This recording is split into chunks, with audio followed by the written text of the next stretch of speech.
Entonces el carcelero los sacó y les dijo: Señores, ¿qué debo hacer para ser salvo?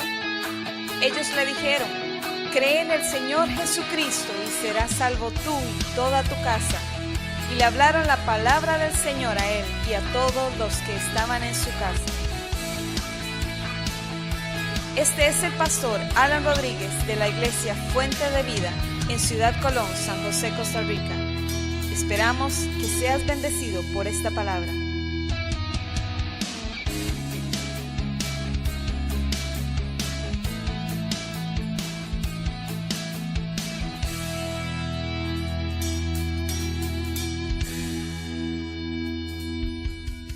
Dios es bueno y su misericordia es para siempre. Vamos de una vez a la palabra.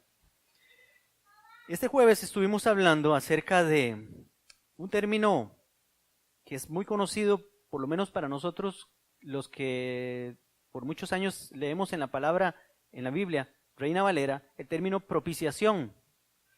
Otro término que se llama expiación. Pero más que todo propiciación, y nada más les quiero hacer un resumen, no vamos a ir a pasajes de la Biblia, pero se los voy a mencionar. Primera de Juan 4:10, Primera de Juan 1 y 2, habla de que Jesucristo es la propiciación por nuestros pecados. Que Dios Padre envió a su Hijo en propiciación por nuestros pecados. Propiciación quiere decir aplacar la ira mediante un pago. Y eso fue lo que hizo Jesús. Aplacar la ira de un juez, de un Dios airado contra el pecado y también contra el pecador.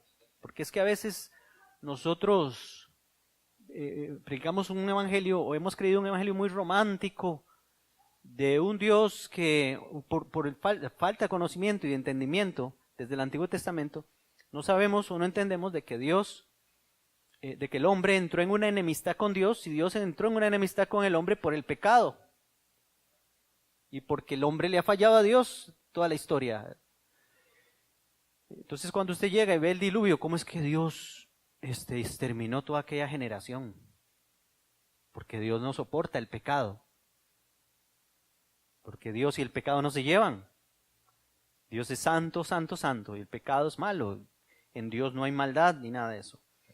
Entonces, a veces nosotros no hemos considerado suficientemente lo que hizo Jesús a favor nuestro. Cuando dice que Él es la propiciación, es que está diciendo que Jesucristo fue el medio por el cual la ira de Dios se aplacó. Porque se pagó lo que Dios demandaba. La paga el pecado en la muerte, pero no solo en la muerte de cualquier mortal. Tenía que ser una muerte de alguien perfecto, sin mancha, sin pecado, sin ningún defecto. Y solo Dios pudo hacer eso, porque ningún ser humano podía hacerlo. Jesús vino del cielo, se hizo hombre, y hablamos bastante de cómo Él se guardó. Él fue un holocausto, se guardó a Dios desde que nació, para el Padre, desde que nació hasta la cruz, porque tenía que ser un sacrificio perfecto. El primer propósito de la cruz de Cristo, el sacrificio de Cristo, fue para Dios. Porque fue un asunto entre el Hijo y el Padre, el Hijo representándonos a todos nosotros como hombre. Pero Él se ofreció, se guardó sin mancha, sin defecto delante del Padre para satisfacer las demandas de justicia que pedía el Padre. Entonces Jesús habló de que Él vino para hacer la voluntad del Padre, que Él... su esfuerzo o su deseo era solamente satisfacer al Padre, etcétera, todas esas cosas. Y nosotros salimos beneficiados con eso. Pero fue un convenio, así fue, un convenio entre el Padre y el Hijo. El Hijo representándonos a todos nosotros. Por ejemplo, Efesios 5:2 dice que Jesucristo se ofreció en ofrenda y sacrificio a Dios. Ofrenda y sacrificio a Dios. Fue para Él, no fue para nosotros, fue para el Padre que se ofreció Jesucristo. Eso es lo que significó la cruz para Dios, porque siempre vemos lo que significó la cruz para nosotros, Pero ¿qué significó la cruz para Dios? Eso es importante. Y todos estuvimos viéndolo con versículos de la palabra. La muerte de Cristo fue un sacrificio para Dios. O fue un sacrificio por Dios. El sacrificio que Cristo hizo, lo hizo por Dios, para Él. Vivió una vida sin pecado por Dios. Los sacrificios en el Antiguo Testamento, los animales que morían en el tabernáculo, eran víctimas para satisfacer al Dios Santo sin pecado. Porque Dios no pasaba por alto, nunca ha pasado por alto el pecado. Tiene que morir una víctima siempre. Lo que pasa es que eran víctimas imperfectas y también aquello era sombra nada más de lo que iba a venir, que iba a ser Jesucristo perfecto un día que iba a venir a este mundo. Por eso es que es la propiciación por nuestros pecados. Y no solamente por los nuestros, sino por los de todo el mundo. En Hebreos estuvimos viendo unos pasajes lindísimos que hablan de que Jesucristo vino a hacer la voluntad del Padre. Dice, entrando a este mundo me diste cuerpo. Y en esa voluntad, dice la palabra, fuimos santificados por la ofrenda del cuerpo de Cristo. Porque Él se ofreció al Padre. Todo proviene de Dios, quien nos reconcilió con Dios mismo por Cristo, dice la palabra. Y que también vimos que la muerte de Cristo fue una sumisión a Dios, como estamos hablando. Vino a ser la voluntad de Dios, del Padre. La muerte de Cristo fue una sustitución ofrecida a Dios. Él se ofreció en sustitución de nosotros y el Padre recibió aquel sacrificio, porque habían sacrificios que no los recibía Dios. En el templo había que llevar lo mejor en sacrificio. Si alguien llevaba las obras, no se recibían. Tenía que ser lo perfecto. Y Jesucristo se guardó perfecto para Dios. Acuérdense que Él fue hombre. Era Dios hecho hombre, pero se guardó por 33 años para usted y para mí, pero principalmente para el Padre, para satisfacerlo a Él, para que fuera un olor grato y fragante para el Padre. Primero para Él. Y esto nos enseña también mucho a nosotros. La muerte de Cristo satisfizo a Dios también. Dios era el ofendido y entonces hubo un sacrificio para satisfacer esa ofensa. También la muerte de Cristo pagó nuestra redención a Dios, no se la pagó al diablo, porque el único que puede o tiene el poder y la potestad para condenar en el infierno, el mismo Jesús lo dijo en Mateo 20:28, solo Él Mateo 10:28. Él es juez de todos. Él es el único que tiene poder para condenar el alma en el infierno, nada más. La redención es un rescate. Jesús pagó ese rescate al Padre por nosotros, pero se lo pagó al Padre. La muerte de Cristo elimina también la hostilidad entre Dios y los hombres. Hablando de una reconciliación que hizo Cristo. De todas estas cosas estuvimos hablando el jueves aquí en el estudio bíblico. Desde Abel vemos anunciado un cordero para el sacrificio. Algunos dicen que el primer anuncio de la muerte de Cristo fue cuando Adán y Eva se vistieron con hojas de higuera y el Señor los vistió con túnicas de pieles y les dijo, no, quítense eso, les voy a poner túnicas de pieles. Y entonces algunos dicen, tuvo que haber un sacrificio, tuvo que haber una víctima para tomar aquellas túnicas y ponérselas a ellos. Entonces, algunos dicen que ese fue el primer anuncio de que tenía que haber un sacrificio, la muerte de un animal en ese caso, para revestir a Adán y Eva. Pero yo lo veo todavía más claro en Abel, que fue el que llevó lo mejor de sus corderos y lo ofreció en sacrificio al Señor. Caín llevó lo mejor de su cosecha, de lo que él podía producir. Abel llevó un sacrificio, hubo derramamiento de sangre. Desde Abel se empieza a anunciar que un cordero tenía que morir por nosotros, que alguien tenía que ofrecerse, una víctima en sacrificio por nosotros. Pasando por Abraham, cuando Dios lo llama al monte Moriah y le pide en sacrificio a su hijo Isaac, probando a Abraham la fidelidad de él, pero todos sabemos que cuando Abraham iba a matar a su hijo, Dios lo detuvo y le dijo que no le hiciera daño, que ya sabía que temía a Dios, y entonces en eso Dios proveyó un cordero, un carnero trabado por los cuernos en un zarzal ahí. Y entonces Abraham dijo, ves, hijo mío, yo te dije que Dios iba a proveer el sacrificio. Y así fue. Y en ese mismo monte Moriah murió Cristo. Aunque usted no lo crea. Ahí, donde estaba ese carnero. Ahí fue el sacrificio de Jesús en la cruz del Calvario. Se anuncia entonces, no murió Isaac, murió ese animal en lugar de Isaac. Isaac representándonos a todos nosotros, a todos los seres humanos, y el carnero representando a Jesucristo. Luego vemos cuando el pueblo de Israel va a salir de Egipto la última noche, Dios le ordena a Moisés que busque corderos, que cada familia busque corderos, y entonces los sacrifiquen y unten la sangre de aquellos corderos en los postes y en los dinteles de sus casas, porque el ángel de la muerte, el destructor, iba a pasar por la tierra de Egipto, y donde viera la señal de la sangre, entonces ahí no iba a entrar y no iba a tocar a nadie. Ese día así pasó, otra vez, otro anuncio de que la sangre de un cordero nos iba a salvar a nosotros de la muerte. En ese caso era la muerte en Egipto, pero estaba representando la muerte eterna en el infierno. Acuérdense de esto. Todo ser humano, desde que nace separado de Dios. Cosas que pasaron en el Edén cuando Adán y Eva pecaron ahí. Hubo una muerte espiritual, fueron apartados de la presencia de Dios, destituidos de la gloria de Dios. Entró la muerte física al mundo, y si una persona con muerte espiritual moría físicamente, tiene muerte eterna en el lago fuego y azufre, así dice la palabra de Dios. Pero por Cristo, nosotros hemos sido salvados de eso. Ok,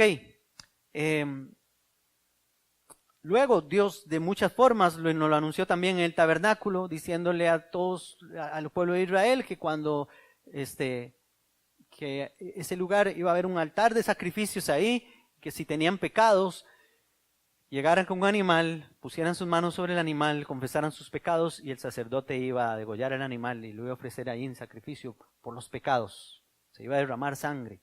Eso tenían que hacerlo todos los días, porque esos sacrificios no podían quitar los pecados, eran solo figura y sombra del verdadero sacrificio que iba a venir una vez. Hasta que llegamos a Juan el Bautista, y le voy a pedir que busque el Evangelio de San Juan en el capítulo 1, porque, hermanos, estamos empezando año, y si usted vuelve a ver atrás, quizás no en este año que pasó, sino tal vez años atrás, usted puede ver que en la familia de Dios, tal vez no en esta iglesia necesariamente, pero cristianos o personas creyentes que usted conoció, e incluso personas que lo llevaron a usted a Cristo, ya no están en el Evangelio. Se quedaron atrás. No tuvieron no sé si el conocimiento necesario. Pienso que por ahí debe andar el asunto, porque la verdad me hace libre, y libre de un montón de cosas, de condenaciones que yo mismo me puedo traer, culpabilidad, etcétera. Personas que usted se encuentra y dice, yo era cristiano. ¿Cómo yo era cristiano? Sí, yo iba a una iglesia. Ve, la gente cree que por venir a una iglesia es cristiano. Pero uno es creyente cuando le entrega su vida a Cristo, nace de nuevo y nunca deja de ser cristiano. Aunque no se congregue y aunque ande en el mundo, sigue siendo cristiano. Desobediente, ¿verdad? Pero sigue siendo cristiano. Pero la persona que no sabe esas cosas, entonces no tiene conciencia, como el hijo pródigo, de decir, ¿qué estoy haciendo aquí yo? En la casa de mi papá. Hasta ahí los jornaleros comen mejor que yo. Mejor voy a ir allá y voy a decirle, Padre, hazme uno como uno de tus jornaleros. Y el padre los recibió, ¿verdad? Les decía el jueves. No le dijo, mire, usted ahora sí es jornalero, ya no es hijo. Porque se fue y despilfarró todo, lo gastó todo en prostitutas y en el mundo. Ya usted no es mi hijo, no. Seguía siendo su hijo. Y les he dicho un montón de veces, si hay algo que a mí, por lo menos a mí, me ha sostenido en esta vida cristiana, es saber que tengo un Dios que siempre quiere perdonarme. Que si le fallo, ahí está para perdonarme. Pero a otros les han dicho, los han acusado tanto, y su evangelio que tienen en su mente les ha acusado tanto que dicen, no, yo no vuelvo, ya yo no califico para ser cristiano, soy demasiado malo. Otros dicen, no, es que yo para ser hipócrita mejor no estoy en la iglesia. Así me topé uno hace unos días. Y saben todo de la Biblia, pero es un conocimiento, no sé, no es tan vivencial como debería serlo. Bueno, y llegamos a Juan el Bautista, en el capítulo 1, versículo 29 en adelante. Vamos a leerlo para que usted lo vea conmigo. Dice, al siguiente día vio Juan a Jesús que venía a él y dijo, aquí está con signos de admiración, este es el Cordero de Dios que quita el pecado del mundo. Miren lo que dijo Juan el Bautista. Vea la confesión que hizo Juan el Bautista. Es una declaración de fe. Es lo que tiene que hacer todos los cristianos. Todo creyente, para ser creyente y nacer de nuevo, tiene que confesar esto que dijo Juan. Y no solo ahí, mire el versículo 34. Y yo lo he visto y testifico que este es el Hijo de Dios. Creyó que el Cordero de Dios, que quita el pecado del mundo y que es el Hijo de Dios. Eso es una confesión de fe que está diciendo Juan, nació de nuevo Juan. Se convirtió Juan el Bautista. Yo no le conocía, dijo por ahí. Ahorita lo vamos a leer. Mire lo que sigue diciendo, vamos a leerlo, el 30. Este es de quien yo dije, después de mí viene un hombre que es antes de mí, porque era primero que yo. Y yo no lo conocía. Aunque era primo de Jesús, todavía no lo conocía. Porque un día es el día que se conoce a Cristo, cuando lo reconocemos como el Cordero de Dios que quita el pecado del mundo. Cuando lo reconocemos como el Hijo de Dios. Y entonces dice Juan, yo no lo conocía, pero por esto vine bautizando con agua, para que él fuera manifestado a Israel. Además, Juan testificó diciendo, vi al Espíritu que descendía del cielo como paloma y que permaneció sobre él. Yo no le conocía, otra vez dice. Pero el que me envió a bautizar me dijo, sobre quien veas descender el Espíritu y permanecer sobre él, este es el que bautiza con Espíritu Santo. Y yo lo he visto y testifico que este es el Hijo de Dios. Muy bien, vea lo que sigue diciendo el 35. Al siguiente día estaba otra vez Juan y con él 2 de sus discípulos. Y mirando a Jesús que andaba por allí, dijo, este es el Cordero de Dios. Otra vez Juan proclamando a Jesucristo como el Cordero de Dios. Y luego pasó ahí que los discípulos se van con Jesucristo. Devuélvase un poquitito al capítulo 1, versículo 19. Vamos a leer algo y luego vamos a comentarlo. Mire lo que pasa. 1:19. Este es el testimonio de Juan, cuando los judíos enviaron a Jerusalén sacerdotes y levitas a preguntarle, ¿quién eres tú?, le preguntaron a Juan. Juan el Bautista, ¿verdad? Él confesó y no negó. Confesó, yo no soy el Cristo. Si ustedes creen que yo soy el Cristo, yo no soy. Mire la respuesta de Juan. Y le preguntaron, ¿qué pues? ¿Eres tú Elías? Y dijo, no soy. ¿Eres tú el profeta? Y él respondió, no. Entonces le dijeron, ¿quién eres? Tenemos que dar respuesta a los que nos enviaron. ¿Qué dices de ti mismo? Y dijo, yo soy la voz de uno que clama en el desierto, enderezad el camino del Señor, como dijo el profeta Isaías. Y a eso nos mandó el Señor, a todos nosotros, a hacer el trabajo de Juan el Bautista. Si usted quiere decir, ¿quién es usted? Yo soy solo uno de tantos que anuncio el Evangelio de Cristo, haciendo lo que Dios me dijo. Y sigue diciendo, todos los que habían sido enviados a él eran de los fariseos. Y le preguntaron diciendo, ¿por qué pues bautizas si tú no eres el Cristo, ni Elías, ni el profeta? Juan le respondió diciendo, yo bautizo con agua, pero en medio de vosotros está uno a quien vosotros no conocéis. Este es el que viene después de mí, quien es antes de mí, del cual yo no soy digno de desatar la correa del calzado. Estas cosas sucedieron en Betábara, al otro lado del Jordán, donde Juan estaba bautizando. Y entonces, ¿qué les quiero decir con esto, hermanos? Juan el Bautista, cuando llegó su tiempo, cuando conoció a Cristo, de que Él es el Cordero de Dios. Reconoció la supremacía de Cristo sobre Él, porque dijo, Él es antes que mí y superior a mí. Y es algo que nosotros tenemos que reconocer.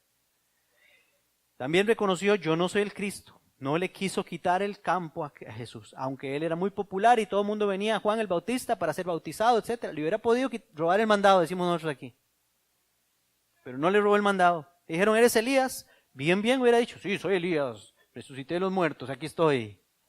Síganme a mí. No, yo tampoco soy Elías. Hace unos años prediqué de esto y hablamos de que a veces es mejor saber quiénes no somos nosotros para estar bien parados en esta tierra. ¿Quiénes no somos? ¿Quién no es usted para que usted no se levante y se enorgullezca? Yo no soy el profeta, dijo también. Yo soy la voz de uno más que anuncia el Evangelio. Lo reconoció como el Cordero de Dios que quita el pecado del mundo. ¿Cuál fue la clave indudable aquí que necesitó Juan para saber que ese era el Cordero? Tuvo hasta señales de Dios, porque Dios se lo había dicho. Le dije, aquí si usted no le puso cuidado, se lo voy a repetir. Dice, yo no lo conocía, pero el que me envió a bautizar con agua me dijo. ¿Quién envió a Juan a bautizar con agua? Dios mismo. El Señor mismo lo mandó y le dijo, mire Juancito, cuando usted vea que el Espíritu Santo desciende sobre esa persona y permanece sobre él, ese es el Cordero de Dios. Tenía pruebas, porque ya lo había visto. Y todos saben la historia. Cuando estaba bautizándolo, se abrió el cielo. Se oyó una voz del cielo que dijo, este es mi Hijo amado en quien tengo complacencia. Y descendió el Espíritu Santo en forma corporal como paloma y se posó sobre Jesús. Y dice Juan, yo no lo conocía, pero el que me dijo esto, esto me sirvió a mí como una señal para saber que este es. Y no solo eso, sino que también lo reconoció como Hijo de Dios. Pero ¿por qué Juan hizo una pregunta después de todo esto? Porque a eso es lo que voy. Esto es una reflexión para que nosotros nos pongamos, como se dice, las barbas en remojo. Porque es muy fácil empezar en Cristo. Es muy fácil hacer una oración y decir, Señor, sí, yo creo, me arrepiento de mis pecados, recíbeme en tu reino, anota mi nombre en el libro de la vida, etcétera, todo lo que usted pueda decir y eso. Es muy fácil, eso es facilísimo. Pero el Evangelio no se trata solo de eso, se trata de perseverar hasta el fin. Se trata de permanecer, se trata de ser fiel. Esto es, por eso Jesús habló para valientes, que se niegan a sí mismos, que toman la cruz cada día y caminan siguiendo a Cristo. Como dijo el apóstol Pablo, he acabado la carrera. La carrera no se empieza nada más, hay que acabarla. He guardado la fe, he peleado la buena batalla, porque esto es una batalla de todos los días, si usted no se ha dado cuenta. Y Pablo cuando iba a morir dijo, por lo demás me está reservada la corona de justicia, la cual me dará el Señor juez justo, y no solamente a mí, sino a todos los que aman su venida, pero acaban la carrera hasta el final. Y esta es una carrera donde hay caídas en la carrera. Hay piedras que nos hacen tropezar y nos caemos, pero hay que levantarse y seguir adelante. Nos llevamos raspones. Nos quieren desanimar para que nos devolvamos. Hay muchos, ¿verdad?, que nos acusan o que nos quieren desacreditar, o que nos quieren, o que no nos quieren. Incluso los de su propia casa son los primeros a veces. Eso mismo lo dijo Jesús.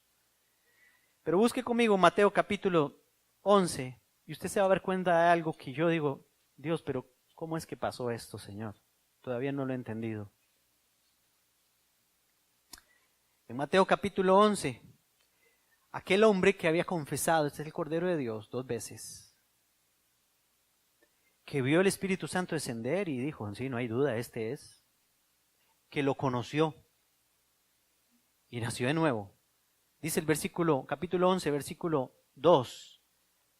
Al oír Juan, en la cárcel, los hechos de Cristo. Juan ya estaba en la cárcel, lo habían encerrado. Herodes Antipas, porque le sacó los trapos sucios a Herodes Antipas. Andaba con la mujer del hermano. Yo le dije, eso está bien, usted está en fornicación, anda con la mujer de su hermano. Y lo metieron en la cárcel. Porque usted tiene que estar dispuesto a eso también, a morir por Cristo a que lo acusen, a que lo vituperen, por denunciar el pecado, por denunciar lo malo, por decirle a la gente, así no está bien lo que estás haciendo, esto está mal delante de Dios. Eso se llama pecado. Eso no se llama enfermedad. No es que sos cleptómano, es que estás robando y es pecado. ¿Verdad? No es que tener la enfermedad del alcoholismo, no. La Biblia le llama borrachera a eso. No es ninguna enfermedad, eso lo inventaron los hombres. Y el IAFA también. No es que la ideología de género, ahora yo decido qué género soy, ¿verdad? No, es que eso es pecado. Si sos un hombre y andas con otro hombre, estás en pecado. Eso se llama homosexualismo para Dios. Si sos mujer y andas con otra mujer, eso se llama lesbianismo y eso es pecado delante de Dios. ¿Verdad? Así. De buena manera. Sin anestesia, ¿verdad? Pero ahora Juan, mire lo que dice. Al oír en la cárcel los hechos de Cristo, le envió 2 de sus discípulos a preguntarle. Pero mire lo que dice. Se dio cuenta en la cárcel los hechos de Cristo. Él está sabiendo todo lo que Cristo está haciendo. ¿Qué es lo que Cristo está haciendo? Milagros, sanando enfermos, haciendo maravillas Jesús, predicando el evangelio, haciendo un montón de cosas. Y está haciendo todas estas cosas y aún así manda a sus mensajeros a preguntarle, ¿eres tú aquel que ha de venir o esperaremos a otro? No entiendo todavía. ¿Qué aprendo yo de esto? ¿Qué aprendo? El que quiere estar firme, mire que no caiga. Dice la palabra. 1 Corintios capítulo 10. Porque usted puede desanimarse, puede perder la fe. Este hombre aquí, aparentemente, su fe se debilitó. ¿Cómo es que aquel que un día dijo, ese es el Cordero de Dios, que quita el pecado del mundo, ahora esté preguntando, ¿sería un batazo lo que pegué yo, eso del pecado del mundo y el Cordero de Dios? Vayan, pregunten a ver si es cierto. ¿Pero por qué le está pasando esto a Juan? Porque está pasando prueba, porque está en la cárcel. Mientras estaba haciendo la obra de Dios ahí en el desierto y venía la gente y se bautizaba y pedía perdón a Dios y todo, estaba en lo mejor de su ministerio, ahí dijo, ese es el Cordero, y gloria a Dios, aleluya, estaba lleno de unción ese Juan, ¿verdad? Pero cuando ya está en la prueba y está en la cárcel, está encerrado, empieza a preguntarse un montón de cosas y empieza a darle vuelta a la mente. ¿Por qué es que yo estoy aquí? O sea, Juan no tenía en cuenta de que a los cristianos también los meten a la cárcel y mueren por causa de Cristo. Que los cristianos no los quieren, que los cristianos los van a rechazar, de que incluso su esposa, sus hijos los van a dejar, de que los van a entregar a la muerte, dijo Jesús. Todas esas cosas tenemos que tenerlas presentes, de que los van a echar del trabajo, de que no todo nos va a salir como nosotros queremos en esta vida, de que vamos a tener problemas y nos van a pasar tragedias también, a los cristianos nos pasan tragedias. Hoy hace 8 estuvimos oyendo la historia de un hombre que por Cristo le dijeron, si no niega a Cristo, le matamos a su esposa y a sus hijos. Y siguió cantando, he decidido seguir a Cristo. Y mataron a su esposa y a sus hijos. Pero él estaba bien enfocado. Alguien le había predicado bien el evangelio. Y había dicho, cuando entregó su vida a Cristo, estaba consciente de que entregarle la vida a Cristo requería morir por Cristo. Porque Cristo murió por nosotros. Sabía, entonces dijo, ay sí, por supuesto no se imaginen a el hombre muy contento cantando eso. Seguramente lloraba viendo cómo mataban a sus hijos y a su esposa. Y siguió cantando, le dijeron, si no niega a Cristo, ¿verdad? Lo matamos usted también. Y murió. Y eso sirvió para que una comunidad entera se convirtiera a Cristo. Porque así es, por el sacrificio de Cristo, nosotros todos tenemos vida y a veces tiene que morir un cristiano o varios cristianos para que muchos entiendan el evangelio y tengan vida eterna también. ¿Cuántas veces alguna persona se muere el papá que es cristiano y toda la vida había tratado que se convirtiera? No se convirtió nunca. Hasta que se murió el papá. Sí, todas las enseñanzas de mi papá y ahora yo creo en Cristo. Hizo sufrir a su papá toda la vida o su mamá y hasta que se murió, entendió. Pues esto es lo que está pasando aquí con Juan el Bautista. Está en problemas. Y los problemas nos ponen a pensar y a veces los problemas nos hacen que la fe se debilite al punto de decir, ¿existirá Dios? ¿Ah? ¿O dónde está Dios? ¡Ay, Señor, me abandonaste! No me gusta esos que dicen, y yo le dije al Señor, Señor, si tú existes, entonces sácame de este. Yo nunca le diría eso al Señor. Y no, y Dios les ha respondido. Aún así el Señor les ha respondido. Pues Juan está así. La presión de su cárcel lo llevó a eso. Y por eso entonces, hermanos, no basta solo creer, sino seguir creyendo. Acuérdese de eso. No basta solo creer, sino seguir creyendo. Por eso Pablo dijo, he acabado la carrera, he peleado la buena batalla y he guardado la fe. He guardado la fe. He guardado la fe. Somos llamados a eso, porque la fe se pierde fácilmente si usted no tiene presente. Por eso es que el evangelio de hoy, que es triunfalista y solo de oferta, el evangelio es de oferta, le ofrece solo cosas. Y los cristianos vienen a Cristo porque les ofrecen que si diezma va a tener el carro último modelo y que una casa mejor que nunca ha tenido y todas esas cosas que son mentiras. Cuando uno viene a Cristo más bien puede ser que pierda la casa y pierda todo. ¿Sí?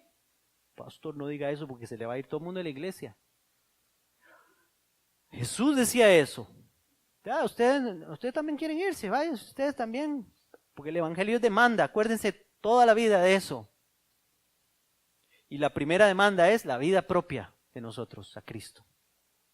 Va a llegar un día, no sé si será en nuestra generación, que estemos vivos nosotros, que va a haber una persecución tan grande, la iglesia va a ser pasada por un colador para ver quiénes son cristianos y quiénes no. Porque al cielo solo van a entrar los de verdad. ¿No ha leído usted esa parábola que Jesús dice acerca de algunos que llegaron a la fiesta de boda, que fueron invitados y que llegó uno ahí que no estaba vestido de boda? Y ahí dijo el padre de familia, va a ver quién es aquel, no está vestido de boda. Era un forro, decimos nosotros en Cartago, ¿verdad? Se metió ahí un paracaidista, era. ¿Qué está haciendo usted aquí? Si usted no está vestido de boda. No, lo siento, va para afuera, las tinieblas de afuera. No es que ese día va a pasar algo así. Lo que está diciendo Jesús es que nadie que no sea realmente creyente, haya nacido nuevo, se haya guardado hasta el final. Por eso es ese evangelio de que la salvación no se pierde. Eso no es de Dios, eso no está en la palabra. Eso no está en la palabra. Usted tiene seguridad eterna porque Cristo murió y se entregó por usted, por sus pecados. Lo compró. Pero a usted le toca mantenerse fieles hasta el final. Fieles hasta la muerte, como Cristo se mantuvo fiel en ejemplo, nos dio ejemplo. Yo me voy a mantener fiel al Padre hasta la muerte. Así manténgase ustedes. Eso es lo que quiso decir con tome su cruz cada día y sígame. Tome su cruz, muera conmigo. Yo les doy ejemplo, voy a agarrar mi cruz y voy a llegar hasta a la muerte. Así usted tome su cruz y muera conmigo, camine conmigo. Estamos empezando un nuevo año y usted tiene que armarse de ese pensamiento. La salvación es para los que perseveran. Jesús lo dijo así, el que persevera hasta el fin será salvo. Es perseverancia, es constancia. Me hace gracia muchas veces nosotros que andamos en bicicleta, que nos gusta andar en bicicleta. Y algunas veces entonces algunos, amistades o de la iglesia, se animan a comprar una bici y a empezar a andar con nosotros en bicicleta. Entonces me hace gracia porque la falta de experiencia en estas cosas de las bicicletas y eso, uno lo nota inmediatamente. Vamos a empezar a subir una cuesta y pasan espantados, agarrando impulso de ahí no llegan ni a un cuarto de la cuesta, ahí se bajaron. Porque esto no se trata de empezar rápido, se trata de empezar, pero llevarla suave, perseverando hasta el final. Porque las fuerzas que usted tiró al principio le van a hacer falta para el final. Y puede ser que no suba la cuesta, nunca. Esos son los que han empezado todos fogorones. Echó a la mar los carros del faraón. Usted los veía pegando brincos en las iglesias, ¿verdad? Y sudando la gota gorda ahí en la alabanza y todo el asunto. Y después, ¿qué se hicieron? ¿Qué se hicieron? No sé. ¿A cuántos no se han quedado en el camino? Que usted los puede empezar a contar. Le faltan dedos de la mano para contar todos los que se han quedado atrás. Porque esto se trata de perseverancia. Y por eso le pongo el ejemplo de Juan el Bautista, para que nadie juegue de vivo y diga, oh, no, yo no. A mí nadie me echa para atrás, yo voy a seguir, ya soy demasiado maduro. Hermanos, se trata de perseverar hasta el final. Busque conmigo San Juan el Evangelio, por si alguno duda de lo que Jesús dijo. Capítulo 15, un pasaje famosísimo. Vamos a leerlo todo. Capítulo 15, versículo 1. Jesús dice, yo soy la vid. La vid es la mata de la uva, la cepa, ¿verdad? Yo soy la vid verdadera y mi Padre es el labrador. Todo pámpano es una rama, que en mí no lleva fruto, lo quitará. ¿Cómo es que se lleva fruto? En Él, en Cristo. Pero si no está en Cristo, si se separó, será quitado, cortado. Ahorita lo voy a explicar mejor. Y todo aquel que lleva fruto, más bien lo limpiará. Lo limpiará es, la mejor traducción para limpiar es podar. Entonces, ¿qué es la poda? La prueba que usted pasa cuando es cristiano. Pero muchos cristianos no entienden la prueba es para crecimiento. Te está podando el Señor para que usted dé fruto. Entonces, dice, y todo aquel que lleva fruto lo limpiará para que lleve más fruto. Mas vosotros estáis limpios por la palabra que yo os he hablado. Por eso es tan importante la palabra. Permaneced en mí. Repita conmigo, permaneced. ¿Ve? No se trata de un domingo al año. Algunos vienen solo en enero a la iglesia. Y después conocemos personas que vienen dos veces al año, así literal, 2 veces al año a la iglesia nada más. Jesús dice, permaneced en mí y yo en vosotros. Como el pámpano no puede llevar fruto por sí mismo, sino, otra vez, permanece. Vaya contando esos permanece. Ya llevamos el segundo. Si no permanece en la vid, así tampoco vosotros, si no permanecéis en mí. Nadie puede dar fruto si no permanece unido a Cristo. Yo soy la vid, vosotros los pámpanos. El que permanece, otra vez, ahí está la palabra, en mí y yo en él, este lleva fruto, porque separados de mí nada podéis hacer. El que en mí no permanece, otra vez, será echado fuera como pámpano y se secará, y lo recogen, los echan en el fuego y arden. Otra vez la palabra, si permanecéis en mí y mis palabras permanecen en vosotros. ¿Cuántas veces llevamos? Yo no sé. Permanecen en vosotros, pedid todo lo que queráis y os será hecho. Hay gente que pide lo que quiere, que Dios le dé, pero no está en Cristo y no permanece en Cristo. Creen que Cristo es el genio de la lámpara, que la frotan y tiene que salir ahí, dígame sus deseos. ¿Ah? Y entonces, dice el 8, en esto es glorificado mi Padre, en que llevéis mucho fruto y seáis así mis discípulos. Como el Padre me ha amado, así también yo os he amado. Otra vez, permaneced en mi amor. Si guardáis mis mandamientos, permaneceréis en mi amor. Así como yo he guardado los mandamientos de mi Padre y permanezco en su amor. ¿Cuántas veces llevamos? Oiga, cuando se repite una palabra tantas veces, es porque es importantísimo, ¿eh?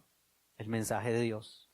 Estas cosas os he hablado para que mi gozo esté en vosotros y vuestro gozo sea completo o cumplido, dicen otras versiones. Este es mi mandamiento, que os améis unos a otros como yo os he amado. Nadie tiene mayor amor que este, que uno ponga su vida por sus amigos. Vosotros sois mis amigos si hacéis lo que yo os mando.